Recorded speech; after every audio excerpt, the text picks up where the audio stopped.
Yes,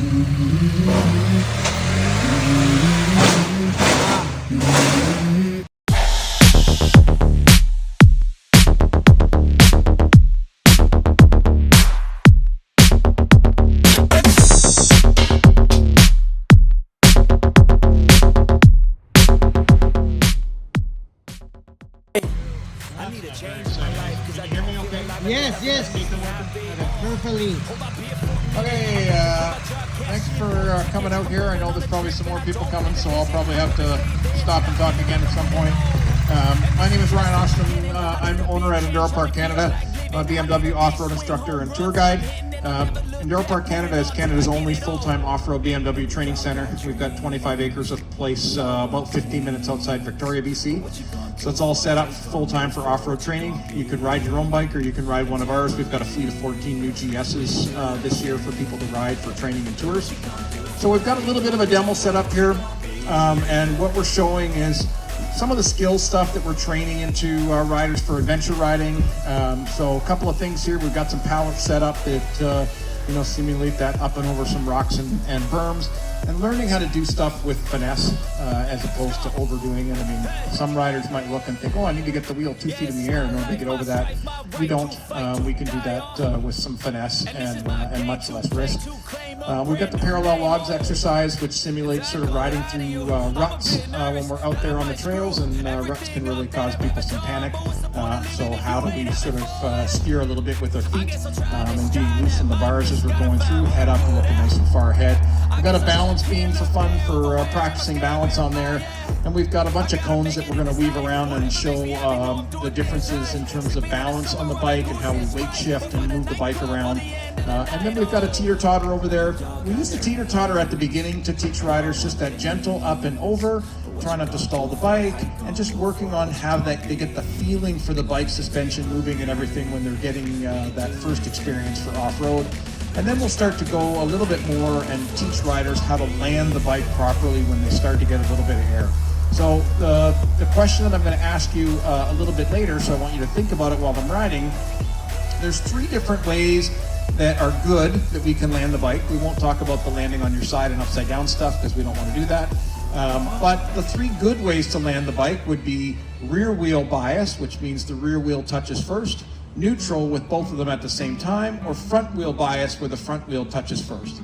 So just while I'm riding, think about that a little bit and think, what might be a reason why on a trail I would want to land with my back wheel first or my front wheel first? Is there a reason why those might be a benefit for me? And we'll talk about that in a second.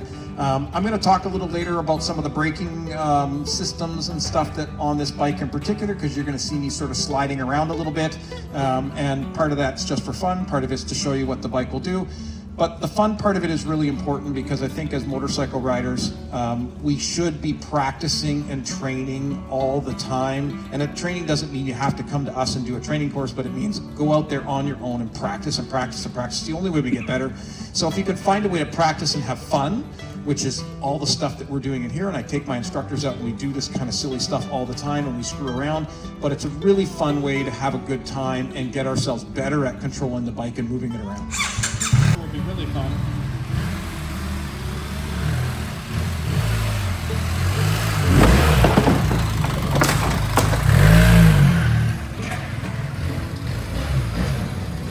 So, first time over, just a nice up and over, gentle, nice and smooth, try not to stall it. So, a little bit of weight shifting as we're turning. So think about where my weight is on the pegs on this when I'm turning really sharp. I don't even need weight on that inside peg. This is all just about that weight on that outside peg. Nice smooth power, looking where I want the bike to go, all the way around. Try and get up on the balance beam here. Nope, suboptimal.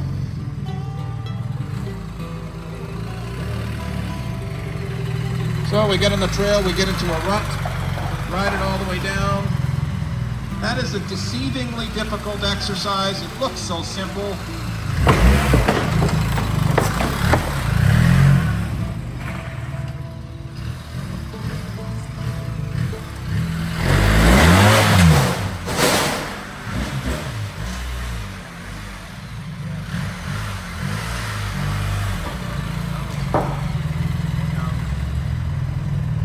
camera's getting in the way. So a lot of riders don't spend much time with low speed control. They think, oh, it's way cooler to go fast. And I get it, it seems cool. But if you can learn the low speed stuff, it really makes your high speed stuff a lot easier. It makes you a much better rider.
Okay, so back to our question.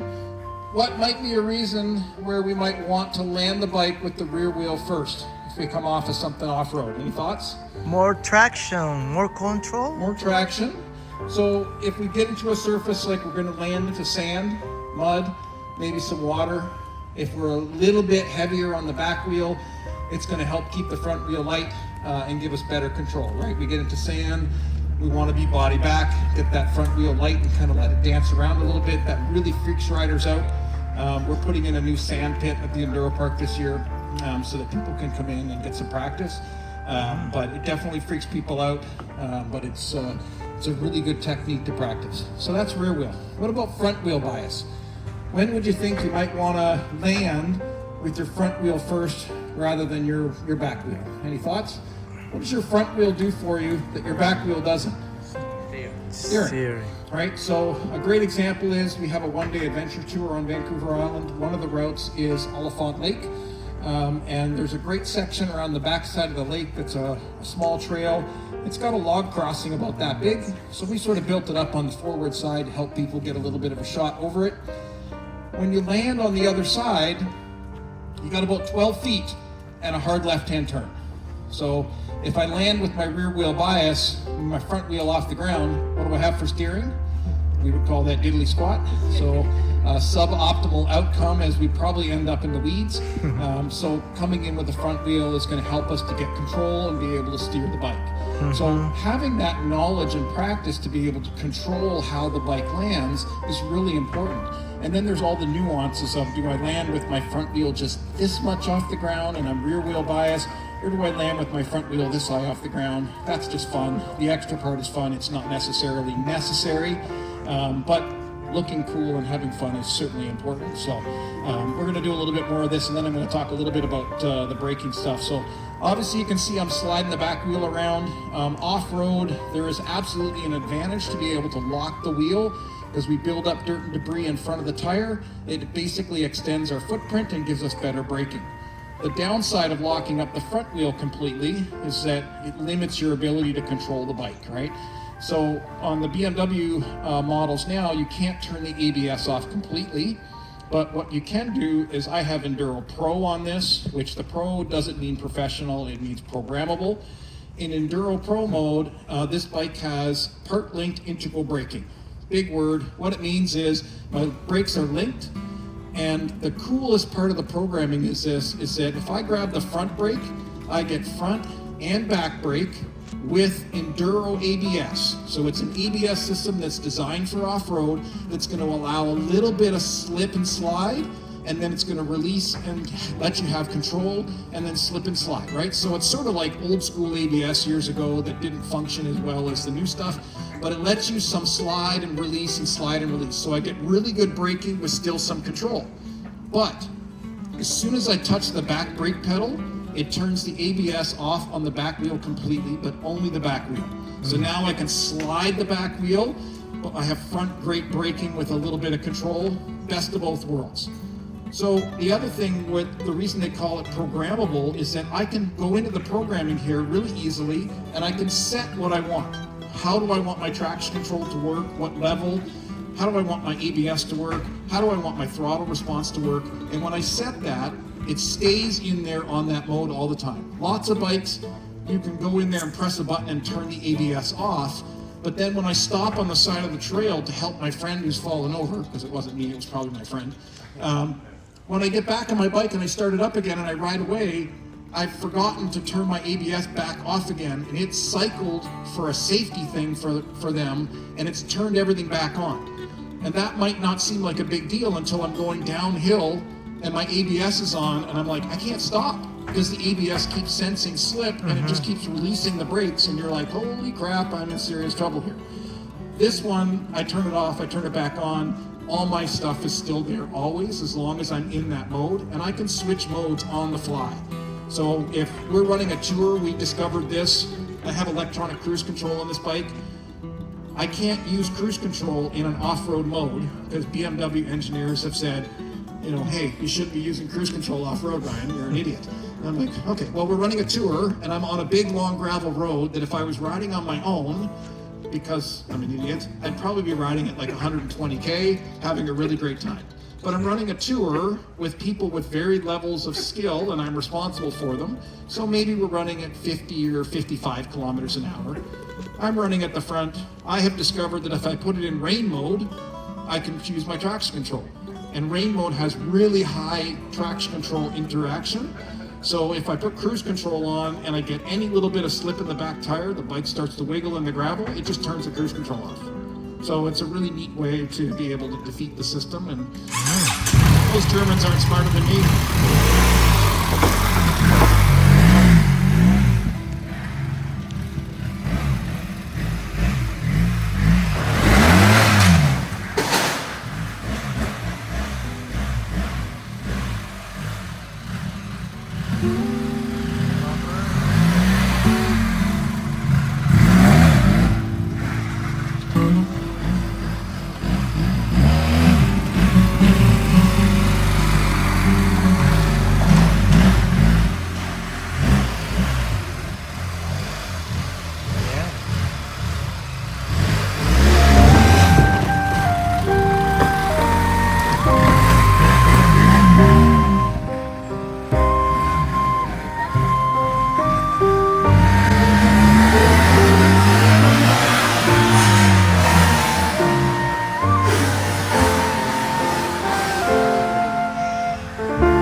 I know somebody's hoping I'm going to crash eventually, so it's probably Ricardo because he's videotaping me. Oh yeah. That's okay. It wouldn't be the first time, but...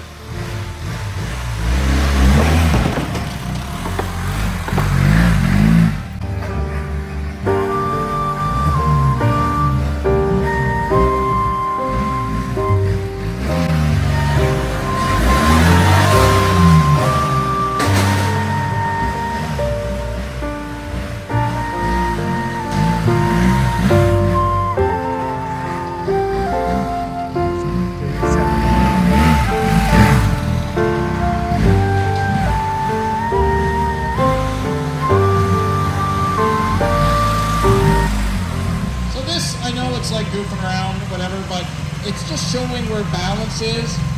So I don't need weight on that inside peg. Weight is all on the outside peg. As long as I'm looking where I want to go, I'm smooth on the power. And you notice no braking, right? So I'm not using the brake to control it. This is all clutch throttle control.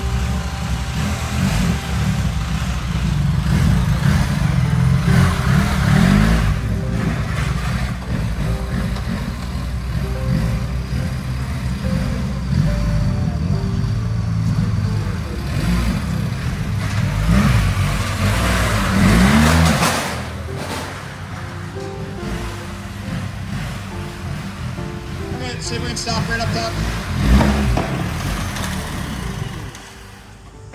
Any questions? Serious concerns about my riding or mental health? I have no serious concerns at all. It's clearly disturbed, but we all are because we're motorcycle riders, so it's good fun. If you have questions about training, we have all kinds of training up there, from one-day stuff, one-on-one training, one-day tours up to 9-day tours. Use your bike, use ours, all kinds of stuff there at Enduro Park if you have questions. I'm going to ride around here for a few minutes, but if you have questions for me, please yell out, and I'm happy to answer those. Thanks very much for stopping in. Oh, thank you.